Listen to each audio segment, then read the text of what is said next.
Holland is a country mostly underwater. It was also for centuries a serious warfaring nation, and in the late 1930s it once again became clear that war might be imminent. The bunkers again began to spring up, and in this small, secluded area, a line was constructed to defend these dikes and waterways. Something else about Holland. It's also about shifting history and changing it about a bit. Let me explain. One of the bunkers apparently picked up legs and walked away. That was initially constructed as part of the fortifications to control and secure the waterways. However, it was not built here. It was in fact, during the war, never here. It was somewhere else. Then the Dutch picked it up and moved it here. In 2017, to make way for new dikes and roads, this and two other bunkers sprung legs and walked away. Well, it drove over here as it was. The 1.2 million kilogram bunker was placed here, instead of simply destroying it. Germans, please learn something from this. Anyway. And much as I can appreciate you not destroying history, and it probably was in the way of a freeway or something, why did they actually pick it up and move it? And then why did they stick it here askew? I'm just curious. But it's the fighting embrasure. It's where cannon or heavy machine gun would be placed. As you can clearly see, they put it askew. The waterproofing is still in place, making this a little special. And I wanted to see it, even if it is way out of where it's supposed to be. As you can see, they deliberately set it up here. And one of the reasons why it looks a little different from the Regelbau, and another reason why they saved it and moved it, is probably because it's not a Regelbau. It's not built by the Germans. It's built in 1936 by the Dutch themselves. And that's why it's been preserved when its original location, well, became a little bit in the way. Why was it placed askew, you ask? I have no idea. But the Dutch are an artistic bunch, shown here in the rest of the bunker line, which also have some artistic leanings, including this one, which apparently separated itself. And then sometimes some people have an attack of artistic license, and they do one of these strange things. They cut our bunker in half so you can see what's inside it, as opposed to just leaving the door open. I am assuming it was born here. I'm not basing that on anything.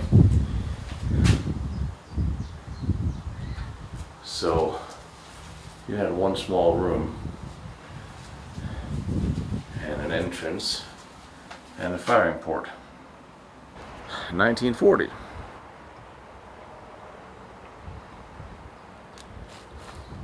So it was built in 1940 by the Dutch, just in time for the invasion. It's an interesting layout, but I can't quite. Is there a firing position with a huge embrasure, and you would fire from there, and then the entrance door, maybe that's been cut away. At least it gives you a good idea of how they were made, what was inside them, which was very little rebar from what I can see, and a lot of stone. And as I look at this, there's a little bit of rebar sticking through there, but I'm not seeing any rebar really to any significant way in any of this. That's not particularly comforting. Now this is a good, maybe 2 meters thick, but it's not reinforced. It's a few small pieces of rebar.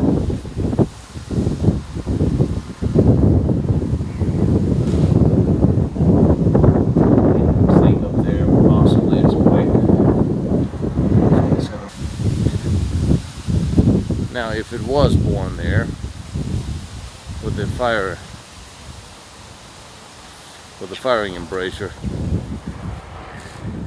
well then that's a new road, which it is a new road. And there's 2 more down there. Maybe we can learn a little more from them. So since we're here just for fun, let's take a quick look at the defensive line, which at any given moment can move around the countryside on a whim, so we should take a look at it while it's still here. And maybe we could learn something from this preservation effort. And just for fun, this is the rest of this particular line of defenses. Fast to construct, extremely simple, directional, facing one direction only, planning that all other venues of approach would be partially flooded, funneling the enemy this way. Both firing positions going down the road behind me. And there almost has to be one here. There's no firing position in this direction. Alright, I mean everybody had an idea where the enemy was coming from, but what if you were wrong? So in here's one overgrown bunker. Down there is the next. And across the road over there is another. Back to another one of the bunkers that has not been cut. Another one down there. Now, knowing that this road recently, in recent years, got a road bridge down here, I am guessing that this dike with the road upon was not here, and these were facing this direction, anticipating German attack from there. So they actually had some possibility of seeing. They're small, identical, with one fire embrasure in that direction. Individual little pillboxes with one piece of weaponry. Should be overcome. No, it should not be the hardest obstacle. And then there's the final one here in the row. And quite frankly, I'm not entirely sure what it was. And there's another one there that's similar to the others. So what was this?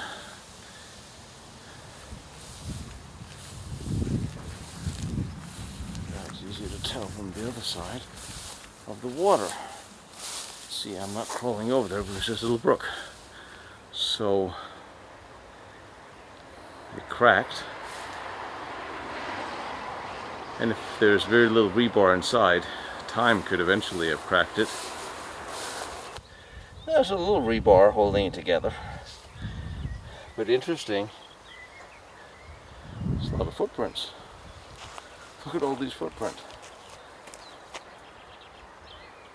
All these boots.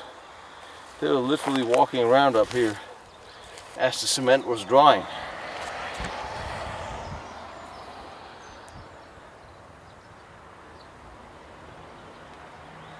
I wonder if this was only just finished days before the invasion, and these are German soldiers.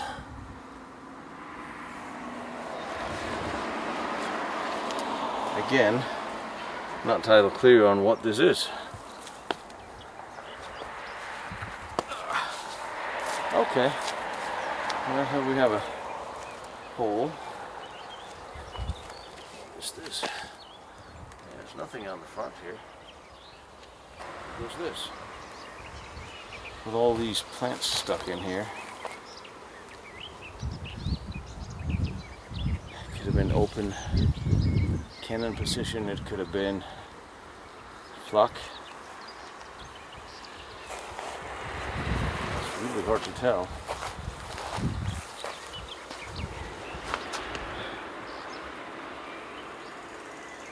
Well, then we gotta come back in the winter when all this is gone. Wonder how many more there are down there. So there is a little string of Dutch bunkers built just before the war with not a whole lot of rebar, single firing positions, single weaponry, not even interlocking fields of fire or mutually supporting, because there's no openings or embrasures to the sides. To me, this seems like a last-minute ditch effort. Let's put something up because something is better than nothing, as opposed to a well thought out interlocking fields of fire, bunker positions, fallback positions, several lines. This seems more like an emergency measure as war became or looked more and more inevitable. And since the first bunker was labeled in 1940, it was very little and very late. That's the weirdest thing.